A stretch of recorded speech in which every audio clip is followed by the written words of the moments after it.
प्रधानमंत्री नरेंद्र मोदी एक महीने के भीतर दूसरी बार 8 जुलाई को राजस्थान आ रहे हैं। प्रदेश में 6 महीने के बाद विधानसभा चुनाव है, इसलिए प्रधानमंत्री का दौरा खासा महत्वपूर्ण है।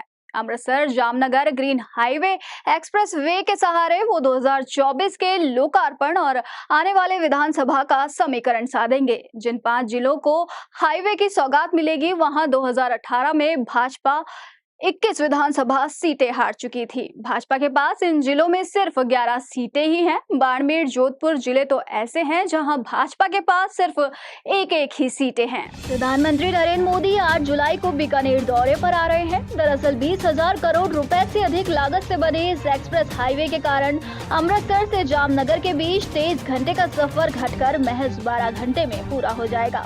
इस एक्सप्रेस वे से राजस्थान के 5 जिले भी जुड़ेंगे। PM Narendra Modi express way की रफ्तार के सहारे ही भाजपा का भी जनाधार बढ़ाने की कोशिश करेंगे। जिन 5 जिलों से हाईवे गुजरेगा, उसमें भाजपा का जनाधार 2 जिलों में तो 2018 में पूरी तरह खसक गया था, क्योंकि जोधपुर की 8 और बाड़मेर की 7 विधानसभा सीटों में से सिर्फ 2 ही हाथ लगी थी। बीकानेर में 3 और जालौर में 4 सीटें जीती थी। वहीं हनुमानगढ़ में कांग्रेस भाजपा 2-2 सीटों पर बराबर थी। पूर्वी राजस्थान में गहलोत बार बार ईआरसीपी का मुद्दा उठाकर वहां राजनीतिक फायदा लेने की कोशिश कर रहे हैं, तो वहीं नरेंद्र मोदी एक्सप्रेस वे के सहारे पश्चिमी में पैर मजबूत करेंगे, क्योंकि विधानसभा चुनाव की आचार संहिता लगने में करीब 3 महीने पहले ही इस हाईवे का शुभारंभ हो रहा है। भाजपा भी इसे चुनावी सभाओं में भुनाएगी। प्रधानमंत्री के 9 साल बेमिसाल कार्यक्रम में राजस्थान में ये प्रोजेक्ट भी शामिल हो जाएगा।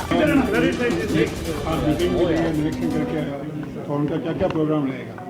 देखिए, 8 जुलाई को करीब 4 बजे 8 जुलाई को करीब 4 बजे प्रधानमंत्री जी नाल एयरपोर्ट पे उतरेंगे। उसके बाद हेलीकॉप्टर से नौरंगदेसर सभा स्थल पे जाएंगे, जहां 2 कार्यक्रम होगा। एक सरकारी कार्यक्रम होगा, एक पार्टी का कार्यक्रम होगा, जनसभा होगी जिसको हम कहेंगे। और जो सरकारी कार्यक्रम होगा उसमें एक हमारी जो एक रोड बनी है अमृतसर से जामनगर, जिसको हम ग्रीन फील्ड एक्सप्रेस हाईवे बोलते हैं, ये बीकानेर के विकास के लिए एक माइलस्टोन है, उसका वो उद्घाटन करेंगे। उसके बाद एक ईएसआईसी की हॉस्पिटल बनी है बीकानेर शहर में 30 बेड की 41 करोड़ की लागत से, उसका वो उद्घाटन करेंगे।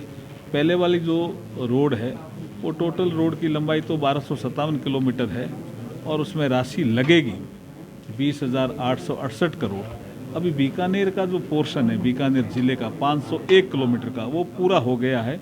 उसको वो लोकार्पण करेंगे जनता को, क्योंकि अभी एक किसान हमें कह रहा था कि साहब राशीसर जाने के लिए हमें 1.5 घंटा लगता था, हम इस रोड से जाएंगे तो 20 मिनट में चले जाएंगे। इस तरह की रोड बनी है, इतनी सुविधाजनक भी बनी है। और एक बीकानेर रेलवे स्टेशन के लिए एक बड़ा काम हो रहा है कि बीकानेर रेलवे स्टेशन का एक रीडेवलपमेंट प्लान बन रहा है। करीब 500 करोड़ की राशि से बीकानेर रेलवे स्टेशन का विकास होगा और बीकानेर रेलवे स्टेशन पे एयरपोर्ट की फीलिंग आएगी आपको। इस तरह का विकास होगा, बड़ा काम है। उसका वो फाउंडेशन स्टोन ले करेंगे, जिसको शिलान्यास हम कहते हैं, भूमि पूजन, उसका वो काम करेंगे। और एक बीकानेर में सोलर के बहुत पावर प्लांट लगे हैं, उसके लिए एक ग्रिड, जिसको हम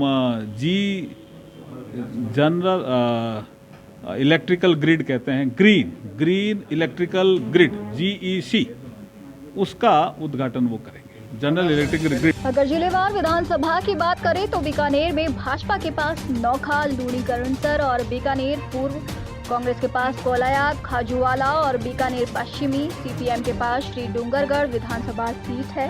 हनुमानगढ़ में भाजपा के पास सांगरिया, पीलीबंगा, कांग्रेस के पास हनुमानगढ़ और नौहर, सीपीएम के पास भादरा सीट पर कब्जा है। बाड़मेर में शिव, बाड़मेर, बायतू, पंचपर्दा, गुड़ामलानी, चौहाटन, भाजपा के पास सिर्फ सिवाना सीट है।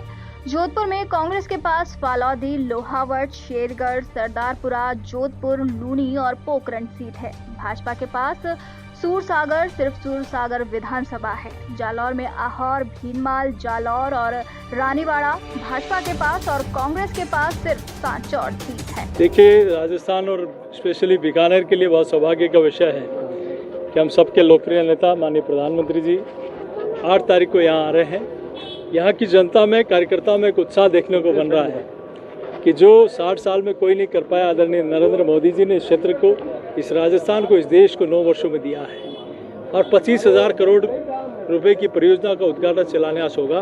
मैं सोचता हूँ ये अद्भुत है और यहाँ की जनता आदरणीय मोदी जी का स्वागत करने के लिए आतुर है। राजस्थान अपराधों की दृष्टि से देश में 1 नंबर पर बन गया। वो तब होता है जब कमजोर सरकार का संचालन होता है, कानून व्यवस्था लचर हो जाती है और इसीलिए दुष्कर्म में हो, चाहे महिला अत्याचार में हो, चाहे दलित अत्याचार में हो, राजस्थान देश में 1 नंबर पर पहुंच गया।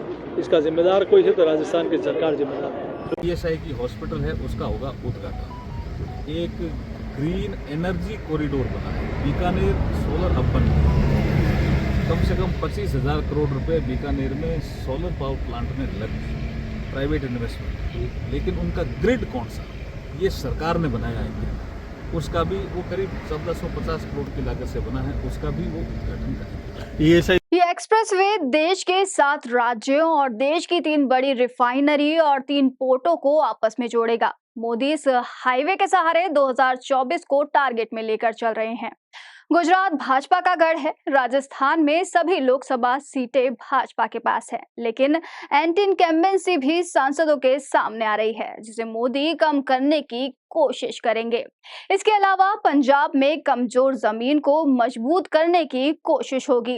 इस बहाने राजस्थान की 25, पंजाब की 13, गुजरात की 26 और हरियाणा की 10 लोकसभा सीटों पर भी फोकस रहेगा।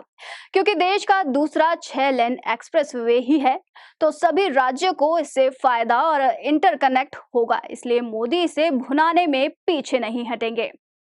बीकानेर से पंजाब केसरी राजस्थान के लिए आनंद आचार्य की रिपोर्ट।